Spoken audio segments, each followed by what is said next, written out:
On a souvent tendance à croire qu'il faut partir très loin pour être dépaysé, mais je ne suis pas vraiment d'accord avec ça. Moi, c'est Mathilde et depuis 1 an et demi, j'ai tout quitté pour voyager autour du monde. Depuis peu, j'ai décidé d'arrêter de prendre l'avion pour réduire l'impact de mes voyages sur l'environnement. Alors c'est comme ça que je me suis retrouvée dans un ferry pendant 26 heures pour rejoindre Marseille au continent africain, dans le pays qui m'a donné le goût de l'aventure lors de mon premier voyage, quand j'avais 6 ans. Alors bienvenue dans le premier journal de bord de cette nouvelle aventure. Bienvenue en Tunisie. Pour notre première étape, nous sommes à Tunis, la capitale du pays. Pour démarrer notre immersion, on décide de loger 3 jours au cœur de la Médina. Si tu ne le sais pas, Médina, c'est le nom qu'on donne à la vieille ville dans une cité arabe.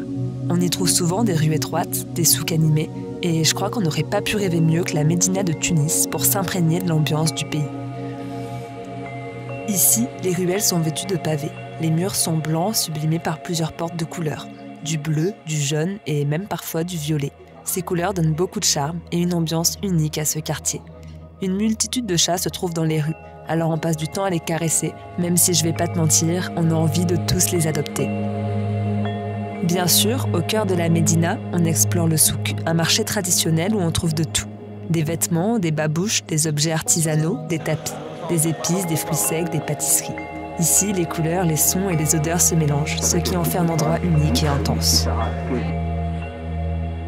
On a beaucoup aimé déambuler dans le quartier, rencontrer les habitants, goûter la gastronomie locale et simplement prendre le temps d'apprendre à connaître cette nouvelle culture. Ah non, on n'a pas dit no spicy. Je vous attends pas, c'est mort. Tu vas jamais manger, c'est trop piquant. C'est vrai, c'est trop piquant. C'est notre 2e journée à Tunis et aujourd'hui, on va rejoindre Eddy. Si tu n'as pas suivi le dernier épisode, Eddy, je l'ai rencontré par hasard sur le bateau qui me menait jusqu'en Tunisie. Il fait de la photo et on a tout de suite accroché tous les deux. On décide donc de se rejoindre pour faire ensemble des photos dans les rues de Tunis. Il connaît bien la ville, alors il nous amène déambuler dans plusieurs rues méconnues. Ici, on trouve plusieurs rues à thème. La rue des tissus, la rue des livres, la rue des couturiers. Ce vieux livre de mon fichier est trop stylé, mais je suis sûr les mots on les connaît plus. C'est des vieux mots, t'as vu? On prend beaucoup de plaisir à se promener. Puis on finit par se rendre au marché de fruits et légumes. Et tu me connais, les marchés, c'est toujours ce qui m'a le plus inspiré pour faire de la photo. Petit à petit, je reprends mes marques et je me rappelle ce que j'aime faire le plus en voyage. Marcher, rencontrer, observer, découvrir et photographier. Après 2 jours à explorer la Médina de Tunis, il était temps de s'éloigner du centre-ville pour découvrir les alentours.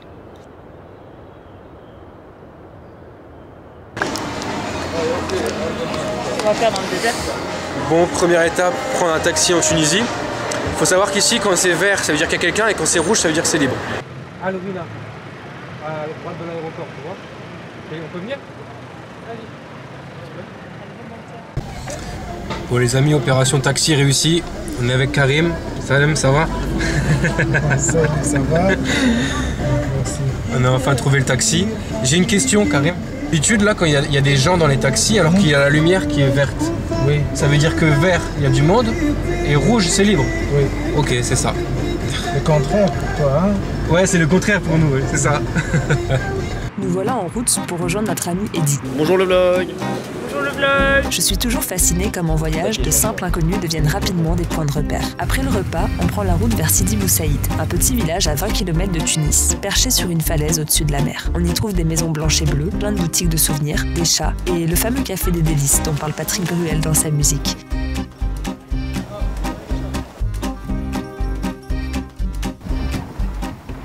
Il doit y avoir une porte avant ici. On est où là? À Sidi Bou Saïd, dans les rues où personne ne va. Il y a vraiment une rue principale avec tous les commerces où il y a tous les touristes et dès qu'on va un petit peu sur le côté, il n'y a plus personne et c'est super joli. Donc voilà, on se balade et on se perd un petit peu dans les rues parce que c'est ce qu'on préfère faire. Non mais l'arbre là, il est trop beau. T'as vu toutes les couleurs? Non mais tu vois pas là les couleurs? C'est trop beau. Si on devait dire une seule chose qui nous a manqué en voyage, je crois que c'est exactement cette sensation. Se perdre sans vraiment savoir où aller et regarder chaque petit détail qui se trouve autour de nous. Bon après on se promène, on tombe vraiment dans le jardin chez des gens. Il y a lui qui nous dit mais qu'est-ce que vous faites là? Bon viens on s'en va, on n'a rien à faire ici. Pas du tout. Au revoir le chat. En fin de journée, on prend la direction de la plage en passant par des routes presque désertes, rarement empruntées par les piétons. Petit arc-en-ciel là-bas. Trop beau. On est en plein hiver, les restaurants du bord de mer sont fermés, attendant le retour des beaux jours. Malgré le froid, le soleil est bien là. Il sublime le décor et réveille notre âme d'enfant.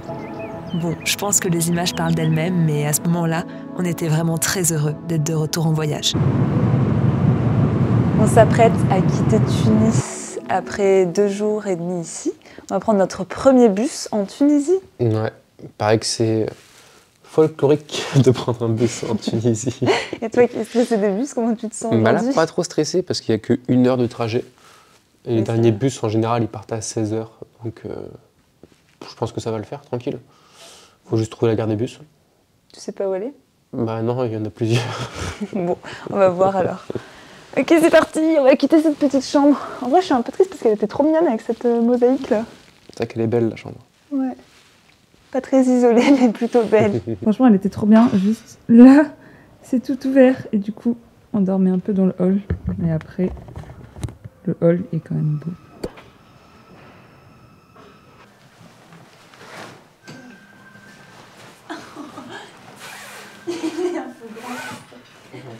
Ça y est, après 6 mois de repos en France, c'est le moment où on reprend nos sacs à dos.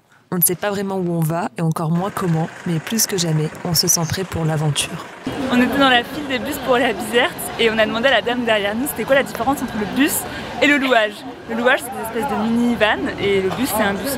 Elle nous a dit bah ça va au même endroit mais juste les louages ça pue et genre c'est pas confortable et tout. Mais c'est plus rapide. Devinez où on est? Louage. Allez go!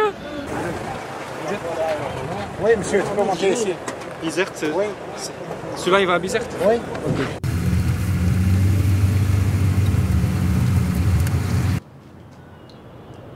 Ça fait 1 semaine qu'on est reparti en voyage et on commence petit à petit à reprendre ses habitudes et à se reposer toutes ces questions qui ont fait partie de notre vie pendant 1 an l'année dernière, c'est-à-dire où je mange, où je dors, comment je fais mon linge, toutes ces questions qu'on ne se pose pas dans notre quotidien, qui deviennent le centre de la vie d'un voyageur. Et honnêtement, j'avais peur de assez mal vivre le retour à ces questionnements, parce que ça peut être assez épuisant mentalement, et je pense que c'est un peu ça aussi qui m'a épuisée l'année dernière, de toujours se poser ce type de questions. Et là, ça fait 6 mois qu'on est dans un confort en France où forcément tout est beaucoup plus simple, on sortait très peu de chez nous et là tout à coup on se retrouve parachuté dans un pays dont on ne connaît rien et on se repose ces questions-là. C'est quelque chose qui me faisait peur et honnêtement je le vis très bien, ça me fait vraiment du bien d'être là. Je pense que j'aurais facilement pu ne jamais repartir.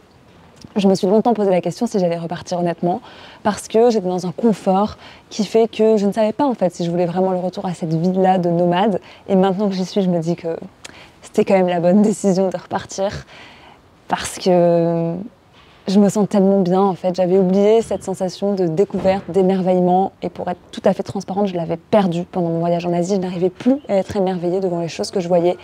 Et là, je suis trop heureuse de réussir à être juste waouh devant les choses. Genre hier, je me baladais au port de Bizerte, j'ai regardé la lumière des bateaux et j'étais en mode waouh, je suis en Afrique là. Genre, je suis vraiment heureuse d'être partie à l'aventure. La ville de Bizerte est l'une des plus anciennes du pays, marquée par une histoire riche mêlant influences romaines, arabes et françaises. Mais ce qui nous attirait ici, c'est ce vieux port bordé de petites barques colorées et de cafés. Ici, l'ambiance est calme et paisible. De nombreux chats se promènent et font la sieste au bord de l'eau, attendant qu'un pêcheur amène un poisson. Ici, on prend le temps de vivre, de discuter avec les habitants et de s'imprégner de son ambiance charmante. Tes premières impressions sur Bizerte en 3 mots? Coloré, mignon, chat. Je crois que c'est ici que j'ai vraiment réalisé que j'étais de nouveau partie, debout face à cette muraille qui a l'air d'être tout droit sortie du film Aladdin. C'est trop mignon parce que les pêcheurs ils pêchent et t'as tous les chats qui attendent autour pour avoir un petit poisson.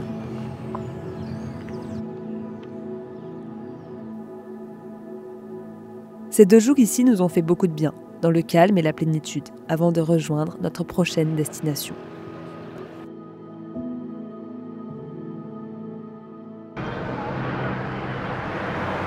On s'est posé 4 jours à Sousse pour travailler, pour se reposer, pour prendre nos marques tout simplement et prendre le temps, voilà, et retrouver notre petite routine de voyage.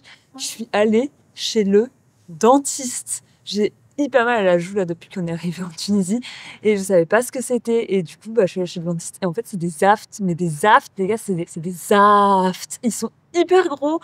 Bref, donc du coup tous les soirs je dois me mettre une crème là, ça m'endort la joue. Bon soit, sinon qu'est-ce que j'ai à vous raconter d'autre? J'ai eu la tourista, mon corps il se réhabitue en voyage, il me dit oula qu'est-ce que tu me fais? Mais à part ça, Sousse, en vrai j'ai pas énormément visité. Mais j'ai quand même bien aimé. On a fait un tour. Il faut savoir ici que la Médina, elle est classée à l'UNESCO. Donc c'est quand même très joli. Il y a beaucoup de jolies ruelles. C'est très mignon. On est monté au sommet de la tour Riba qui offre une vue sur toute la ville. Et j'ai aussi dû lutter pour ne pas adopter un bébé chat. Franchement, la cause des chats errants, c'est une cause qui me touche beaucoup. Et c'est vrai qu'en Tunisie, il y a énormément de chats errants. C'est vraiment très dur parce que on aimerait pouvoir les aider. Mais malheureusement, on peut pas faire plus que simplement leur donner à manger et leur apporter un peu d'affection. Mais c'est vrai qu'il y avait 3 petits chats juste à côté de l'hôtel. Ils étaient tellement mignons, mais tout petits vraiment. Et en fait, juste je marchais et il a commencé à monter sur ma chaussure et tout. Du coup, je me suis baissée, il est venu dans ma veste. Enfin, c'était horrible, vraiment, j'étais en larmes de devoir le laisser. Bref, tout ça pour dire que il y a beaucoup de chats errants et que si vous pouvez adopter des animaux et que vous voulez adopter des animaux, pensez aux refuges, etc. Parce que il y a vraiment beaucoup d'animaux qui sont dans le besoin et c'est vrai que voir tout ça ici, ça donne juste envie de tout plaquer, d'aller à la campagne et de tous les prendre avec moi. Voilà. Bref, aujourd'hui, on quitte Sousse du coup et on va partir dans le sud à Tozeur parce que demain, on change de pays. Oui, de pays. Notre aventure en Tunisie est loin d'être terminée. Nous revenons dans 2 semaines pour continuer d'explorer ce pays. Mais en attendant, une nouvelle aventure nous attend en Algérie, où nous allons passer 5 jours en immersion au cœur du Sahara. Mais ça, ce sera pour le prochain épisode. Alors je te laisse t'abonner, aimer et commenter cette vidéo si elle t'a plu. C'est très important pour soutenir mon travail. Et moi, je te dis à la semaine prochaine. Allez, bisous.